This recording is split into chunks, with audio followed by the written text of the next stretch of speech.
حضرت سیدنا عمر اور ابو بکر میں ایک دفعہ تکرار ہو گیا،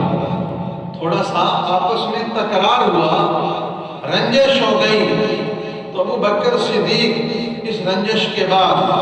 بارگاہ رسالت ماں میں گئے اور جا کر کہا یا رسول اللہ یہ معاملہ عمر کے ساتھ ہو گیا،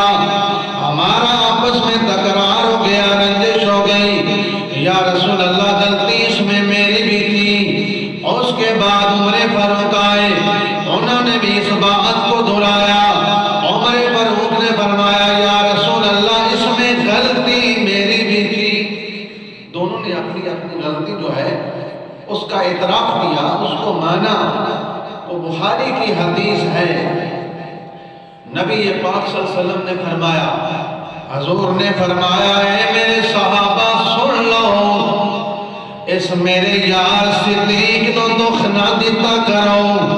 اس میرے یار نو ستایا نہ کرو۔ کیوں فرمایا من او وقت یاد ہے تسا جدوں من جھوٹا کہہ سو صدیق نے منو سچا کیا،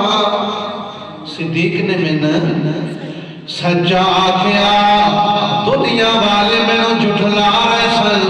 دنیا والے منو ستا رہے سن، میرا صدیق او سنگی ہے، دنیا منو جھٹلا دی سی، صدیق میری صداقت دیاں گواہیاں دیتا سی، دنیا والے منو تنگ کر دے سن، منو صدا دے دے سن، منو گالیاں دے دے سن۔ ابو بکر صدیق میرے نال کے میری مدد کردا سی، میری حمایت دا اعلان کردا سی۔ فرمایا لوگو صدیق نو نہ ستایا کرو، کہ اوے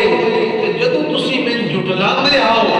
صدیق میری صداقت دا اعلان کردا ہاں۔ تو نبی پاک صلی اللہ علیہ وآلہ وسلم اس حدیث دے الفاظ نے اس تو بعد